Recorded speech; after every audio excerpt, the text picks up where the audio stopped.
Tell me when we get to a point where I talked about. Really?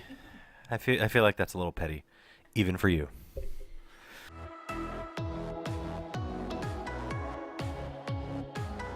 Hey guys, welcome back to Once Over Wrestling. My name is Doc.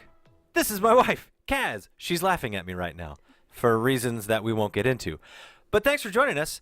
We are back to talk about we're going to give Smackdown a once over. But before we do that, if you guys could hit the like button, the subscribe button, the notification button to let you know when we upload new videos, and hit the share button and share it with your friends, or else. Scary. Kaz.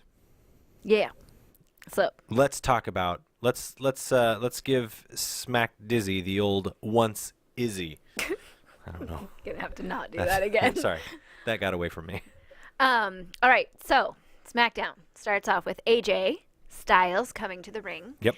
And basically he challenges. After a little bit of talking, he challenges Shinsuke to a match right then, right there. Yeah. And he's waiting for his challenge to be accepted, which it is, but not by Shinsuke. It is accepted by Rusev Day. There you go. So they come to the ring and they start a match. Yeah. So, yes, the match starts and it's Rusev and AJ, but then Aiden English promptly interferes. Yeah. And starts beating up on AJ, and then Daniel Bryan comes to the ring. Yep. And, take sides with AJ. You're doing a great job. Thank you. It's a long time ago.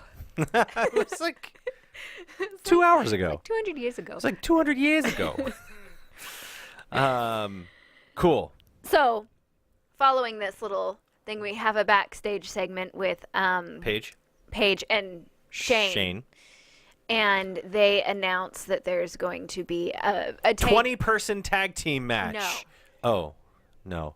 No, just a regular tag team match between Aiden English and Rusev and Daniel Bryan and AJ later on in the night. And there was a funny little interaction between Paige and Shane. Yeah? Yeah. What was it? She is like... I missed it. saying, holla, and she walks away, and then Shane starts doing this too, but Paige walks back and sees him, and then it gets all awkward. Next. Yes. Shelton Benjamin. Good old Shelty B. Comes to the ring. He cut a promo on his boy Chad Gable. He never needed Chad Gable. Yeah. It was a heel turn for Shelton Benjamin. Mm-hmm.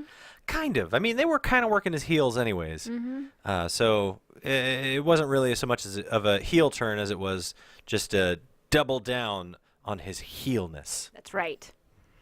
He says, who's going to challenge me? Yes. And he waits. And who comes out? Randy Orton. Yes. But while he's walking down the ramp, Jeff Hardy's music hits. Yes.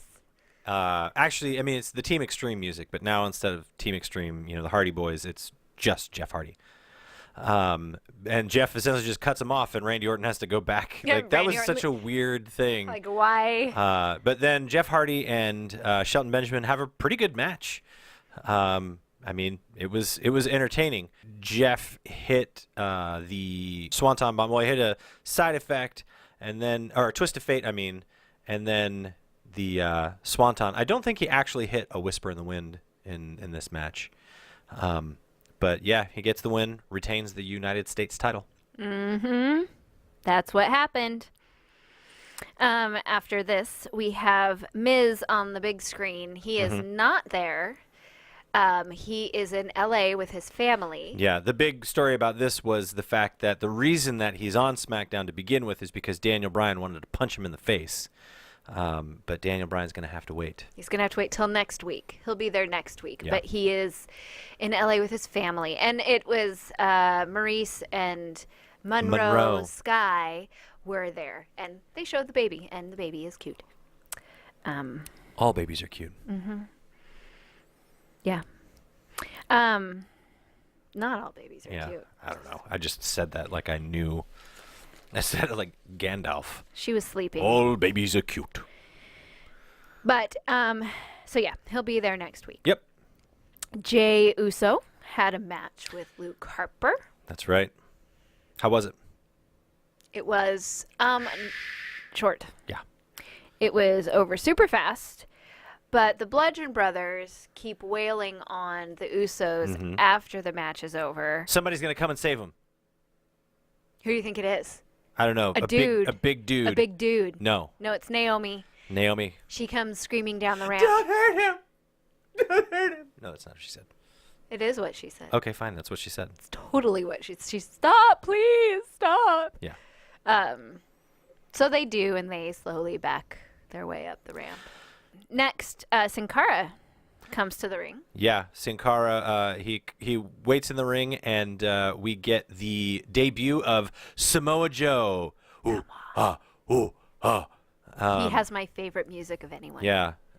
So Samoa Joe's in the land of opportunity.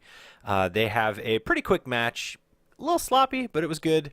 Samoa Joe locks in the Coquina Clutch, and Sin Cara taps almost immediately. Picks up the microphone, cuts a promo on Smackdown Live, essentially says that everybody's been coddled in the land of opportunity, that essentially they're soft, and that's all going to change now that he's here. He gets all the opportunities. And he also had to plug his match against Roman, and so he said, that Roman is going to lose to Brock, and he's going to essentially put him out to pasture. Then we get a Sanity video package after a commercial break. So I guess they're coming to SmackDown. There's a backstage segment where Renee Young asks Brian essentially why he ran out to make the save earlier. And Brian says, hey, I respect AJ, and I look forward to being able to wrestle him again. And Big Cass interrupts the interview. So, foreshadowing. What comes next? Oh, yes, the Melibration. Well, and then they did the whole, her history video. Yes. And there's no... So that was the funny thing is while we were watching the video that they were playing on the Titantron, there was no James Ellsworth in it. None. You said that. Yeah, I was like, where's James Ellsworth? And then Charlotte comes out after the video and says, there were some things missing from that video. The fact that the reason that you have that is because of James Ellsworth. I believe she called him a chinless freak. She did. But anyways, it was cool that she pointed that out. But then the Iconics come out, right? Mm-hmm. What do you have here? What is this? What are you writing here? Kaz's notes are a little too detailed. Yeah, so anyways, they come out and start beating up Charlotte. Becky Lynch comes out to make the save. We cut to a commercial when we come back. Charlotte has a singles match with Billie Kay. And oh my goodness, it was... I mean, it was like they were walking through quicksand. Slow motion. Yeah. It was terrible. Yeah, the whole beatdown was really bad. The whole thing was not great. It started to get a little bit better, like the match did towards the end. Charlotte started to kind of turn on a little bit, but she ended up winning with the figure eight. Carmella comes in and smacks Charlotte on the back of the head with the belt, and then there's the beatdown. But dun, dun, dun, dun. Who comes in to make the save? None other than the Empress of Tomorrow, Asuka. Is fully committed, I guess, to SmackDown Live. She comes in and she assists Becky and Charlotte. All three. The whole segment ends with all three of them in the ring. Asuka doing her weird dance to her music. You're welcome, Internet. I feel like her and Shinsuke could have a pretty epic dance-off.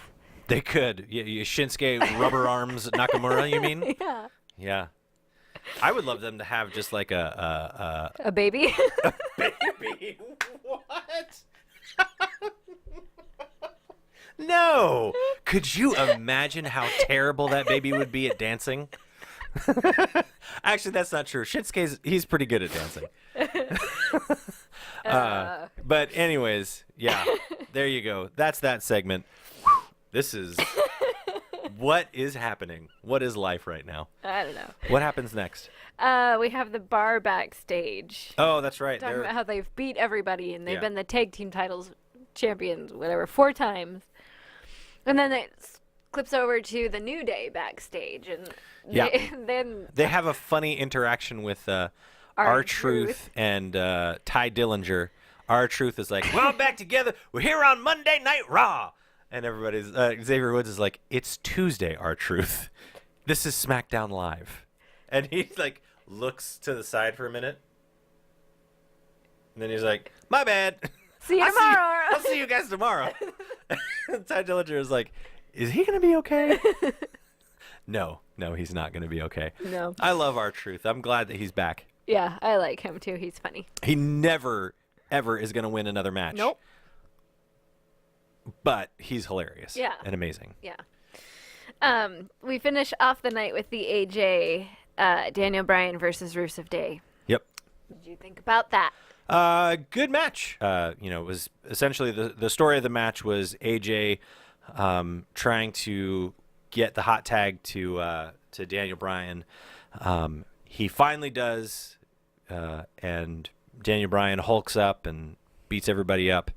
But while he's in the middle, he hits his knee, and realizes that good old Rubber Arms Nakamura comes out and gives AJ a low blow while AJ is outside the ring.